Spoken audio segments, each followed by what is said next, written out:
Have you ever thought you'd moved on from the past until one old letter shattered your heart? We carry anger toward the world, toward the people who left, and sometimes toward ourselves. Most of us never say it out loud, but many of us walk around with a wound that never truly healed, a loss we never accepted, a letter never opened, an apology never spoken. And so we go on, building our lives, chasing success, speaking with confidence, showing strength, as if the past has no hold on the present. Until one day we're forced to face it. Tonight, a well-known broadcaster, someone who once believed she was in complete control, will sit down in front of the camera and confront the one person she thought was her total opposite, Donald Trump. But what happens next isn't a political debate. It's a rare, raw conversation about forgiveness, unspoken pain, and the long road to finding your true voice again. And if you've ever lost something or lost yourself, maybe this is the story you need to hear. At 32, Madison Clark had everything a television anchor could dream of: fame, sharp wit, and the coveted primetime seat in New York, a spot traditionally reserved for seasoned veterans. She wasn't known for being soft. She was known for being razor-sharp, with a cold smile and a voice that cut through spin like a blade. Viewers loved her for it, politicians, not so much. But tonight, the studio felt different. Madison didn't say it out loud, but she knew exactly why. President Donald Trump was set to appear live, uncut, unfiltered, no safety net. And she, the same woman who had torn him apart on-air countless times, would be sitting face-to-face with him. As the cue light prepared to flash, Madison glanced at the camera with that familiar look. Sharp, bold, unapologetic. "Up next," she quipped, "a man with more tweets than policy statements." Laughter rippled through the crew. The screen flashed. Interview begins in 30 seconds. In her earpiece, the executive producer's voice came through, brisk and clear. "Be tough, but don't draw blood. Ratings are through the roof." Madison took a deep breath. She wasn't nervous. She'd faced governors, CEOs, even billionaires. But this was Trump, the most polarizing figure in modern America. A man she believed had eroded public trust beyond repair. And tonight, she wasn't planning to go easy on him. The screen split. Trump appeared. Not from the White House or a grand stage, but from a simple room. No flags, no bright lights, just a desk, a pen, and a faintly weary smile. "Good evening, Mr. President," Madison opened, voice calm and controlled. "Good evening, Madison. Thank you for having me," he replied softly, his gaze steady. She raised an eyebrow. Not quite the confrontation she'd pictured. No matter. She went in. "You're back on the front page this week. Again. Another controversial speech. A few more jabs at the media." Trump smiled. "Perhaps. But tonight, I want to talk about something else." She froze just slightly. "Not the economy? Not immigration? I want to talk about forgiveness. And a woman I met yesterday." The control room went silent. Madison leaned forward, curious despite herself. "You may proceed?" She couldn't hide her surprise. Forgiveness? That wasn't the Trump she'd read about, criticized, challenged. This was different. And as much as she tried to stay composed, her mind was already racing, trying to keep up with whatever was about to unfold. Trump began to speak, his voice steady, without flair, without defense. "Yesterday, I met a woman named Grace Mendez. She's a janitor at a VA hospital in Ohio. Her husband died in the war. Her son was born with cerebral palsy. And yet she still smiles as she pushes a mop down those long hospital halls." Madison kept her eyes locked on the monitor. Every word out of his mouth seemed to come from somewhere unfamiliar. This wasn't the Trump she thought she knew. "And what does that have to do with politics?" she asked, her tone still tinged with skepticism. Trump didn't flinch. He looked straight into the camera. "She forgave. he said. She forgave the system that lost her husband's benefits, forgave the people who forgot the sacrifices her family made. Madison blinked. The questions she had spent hours preparing now felt useless. The interview was veering off the script, into territory she hadn't anticipated. I asked her why, Trump continued, and she told me, because if I hold on to anger, I'll teach my son to see the world through darkness. Though she was broadcasting live, Madison's mind suddenly drifted to a late afternoon 7 years ago. Her father's funeral, a Marine, killed in action. She had stood there, fists clenched so tight they bled, her tears long dried. Since that day, rage had fueled her career. Rage at the military, rage at the government, rage at her own mother for not being strong enough. Now Trump's words stirred something she thought she'd buried. She forced the emotion down, snapping back into the role of host. Her voice sharpened. A touching story, I'll give you that, but one woman's forgiveness doesn't excuse systemic failure. No, Trump agreed. It doesn't. But it reminds me that sometimes the people we forget carry the wisdom we've lost. Madison looked up at him, and for a brief second, she realized. This wasn't a political standoff anymore. This was something else. Closer, deeper, maybe even the truth. Then why, she asked, her voice quieter now, why are you telling this story here? On my show? Trump didn't hesitate. Because I think you needed to hear it. She let out a short laugh, not sarcastic, just disbelieving. Me? Why? Trump met her gaze, steady and clear. Because you smiled when you said my name, not out of humor, but because there's something inside you that still hasn't healed. I've seen that look before. Madison froze. She said nothing. He went on. I'm not here to defend myself. I've said and done things that have hurt people, but sometimes we get so busy fighting, we forget we're bleeding too. And in that moment, the entire studio fell silent.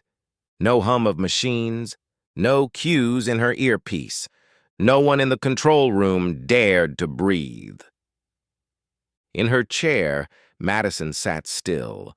For the first time in her broadcasting career, she had no idea what to say next. A long silence hung in the air. Madison didn't speak. She looked at him, not like a politician, but as if trying to see past the layers of defense. And what stunned her most was that he seemed to be looking at her the same way. Trump leaned back slightly, his voice lowered, not the voice of a man on the campaign trail, but of someone finally speaking the truth. You're not the only one who's worn the mask of anger, he said. I used to be the loudest person in the room, just to hide a lonely heart. Madison furrowed her brow.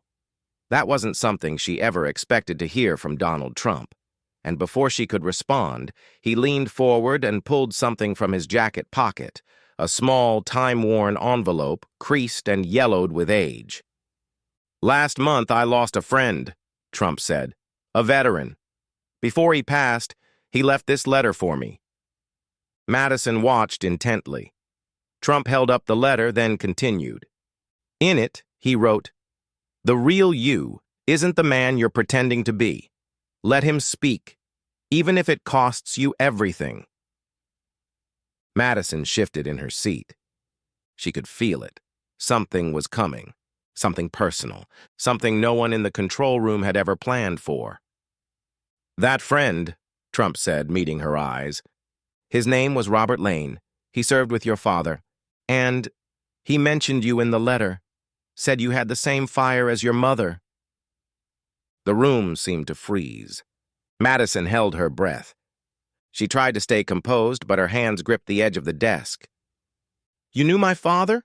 She asked, her voice trembling. Trump nodded steady. I didn't know him well, but I knew he was an honorable man, and I know he wrote to you. Often. Her jaw tightened. He did, but I stopped reading them after the funeral. Her voice cracked. It hurt too much. Trump unfolded the old letter slowly. There was one more. He left it with a friend, just in case. But it got buried in some forgotten files for years. I only found it last week. Madison said nothing. Her eyes were fixed on the letter in his hand. I didn't send it earlier, Trump said, because I thought maybe it needed to be opened right here, under the lights, where people are really listening. He held it out. Madison took it, her hands shaking as if she were holding something sacred. She opened it carefully. The crinkle of the paper sounded like a memory exhaling. She began to read, her voice soft. Dearest Becca, if you're reading this, then I likely didn't make it home. That thought breaks my heart. But I need you to remember this. Your voice is the strongest weapon you have. Use it to shine a light, not to cut like a blade. Don't let pain turn you into the very thing you once stood against. Her voice faltered. Her eyes filled with tears. Trump said nothing. The whole nation was watching, but for Madison, in this moment, it was just her, and the memory of her father. She continued, barely above a whisper, I love you. Speak louder than hate, but softer than anger. I believe in you. She folded the letter, tears now streaming down her cheeks. The cameras cut to commercial. The studio sat in silence. Madison wiped her face. No one said a word. No one needed to. In her earpiece, the director's voice finally came through. Do you want to keep going? Madison nodded slowly. I have to. When the program returned from commercial, Madison was no longer the sharp-eyed, unshakable woman who had opened the show. She looked directly at him, not as a host, but as a daughter who had just come face to face with a wound that had never truly healed. To be honest, Madison began, I never thought I'd say this on air, but I've been angry for years. Trump didn't interrupt. He simply nodded, as if he'd known it all along, seen it written in her eyes. I thought I had my emotions under control. I thought if I spoke louder, sharper, hit harder, I'd be stronger. But really, I was just hiding. Trump's reply was gentle without any sense of preaching. We all do that. Attacking is often the instinct of someone who doesn't yet know how to heal. Madison looked down at the old letter in her hands. It wasn't just a keepsake. It was a mirror, reflecting everything she'd buried over the past 7 years, from the funeral to the night she anchored her first big show, to her first political interview, which she ended with a scathing one-liner. All of it had been built on one foundation: pain. I used to think mocking you made me stronger, she said softly. You wouldn't be the first, Trump replied without a hint of anger. I mocked people too, hid behind applause, behind headlines. But inside, I was a deeply lonely man. Madison's throat tightened. His words hit somewhere deep, not because he was Trump, but because she had been living the same way, wrapped in armor, hiding a heart that had been broken long ago. Then, why are you doing this? She asked, barely above a whisper. Why tonight? Why here? Trump leaned forward slightly. Because someone has to start telling the truth. Not about policy, about pain, about what's real inside of us. Madison turned to face the camera, where lights always made everything look clearer than it actually was. She used to see that lens as a stage. Now it felt more like a place to finally take off the mask. I never really mourned my father, she admitted. I blamed the war, the military, this country. She swallowed hard. My mother begged me to forgive, but I couldn't. I didn't want to, and honestly, I still don't know if I'm ready. Trump didn't rush to answer. He just said softly, That's okay. Start with one thing, and just one. Forgive one piece of it, and let your heart breathe. Madison looked at him. For the first time in years, she didn't see him as an opponent. She saw a person, A man who had also lost, wandered, and was now trying to say something honest. "Okay," she said.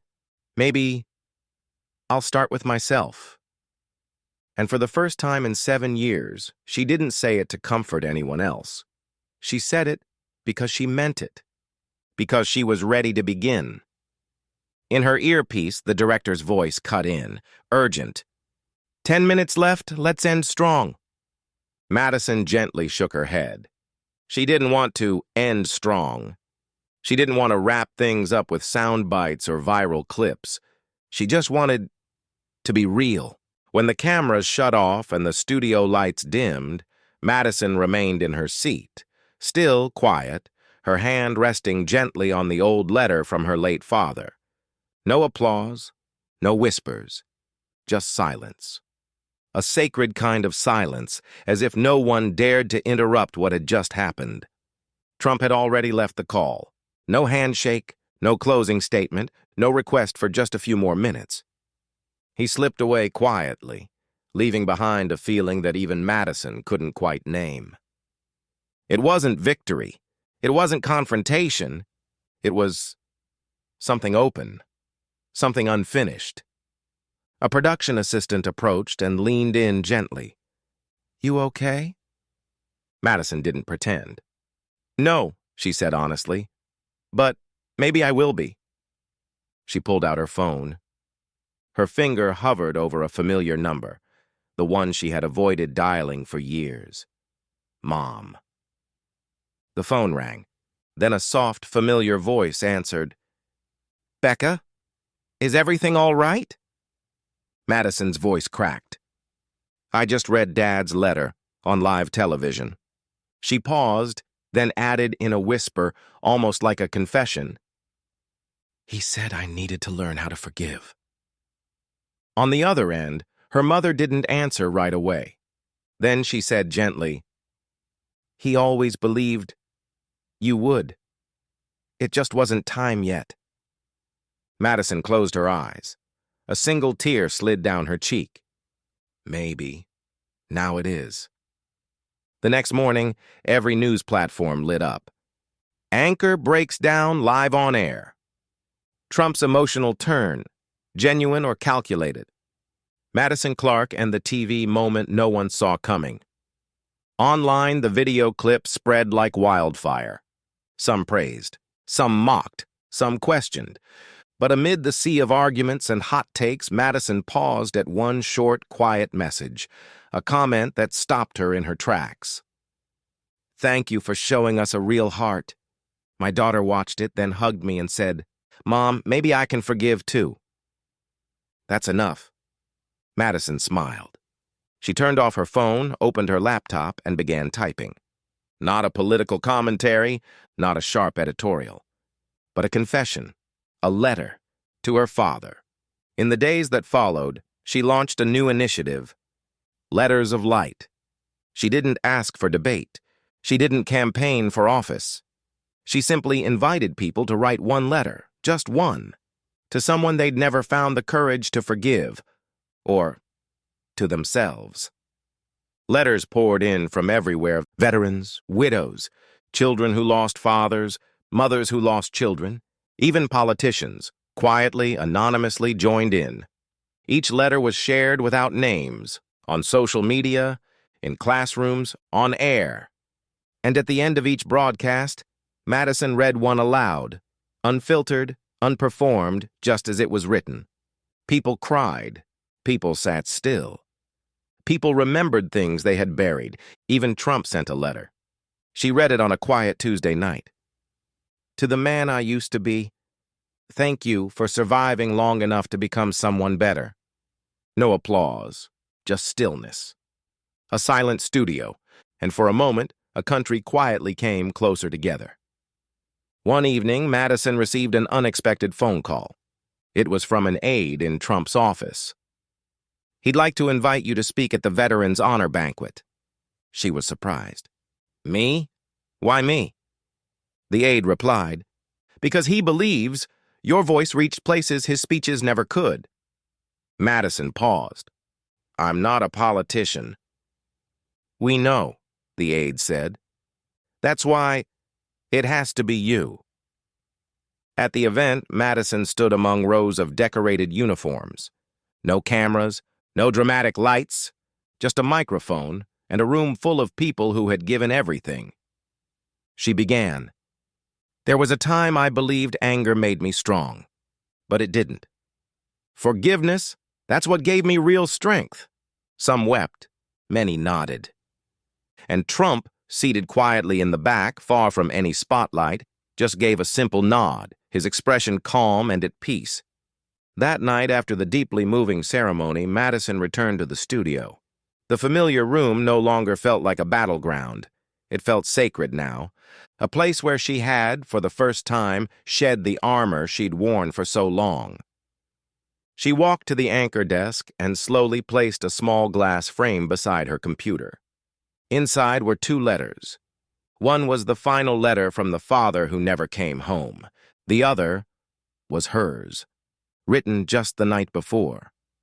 She opened it and read it aloud, softly, but truthfully. Dear Dad, I'm sorry it took me so long to listen. Your words finally found me, right when I needed them most. I'm still angry, but I'm learning how to forgive, and I'm starting to heal. For the first time in years, I'm using my voice not just to question, but to connect. I miss you. Becca. Not meant for an audience, not meant to be broadcast, just meant for her. To remember that real change doesn't begin with a loud shout, but with a quiet, honest word. From that day on, Madison's show changed. Less fire, more truth, less cutting commentary, more stories of resilience and hope. She still held leaders accountable, but now with her heart, not just her intellect. At first, viewers wavered, ratings dipped, but soon they returned. Not for the drama, but for the sincerity. And as her show changed, so did she. One evening, she received a small box. No return address.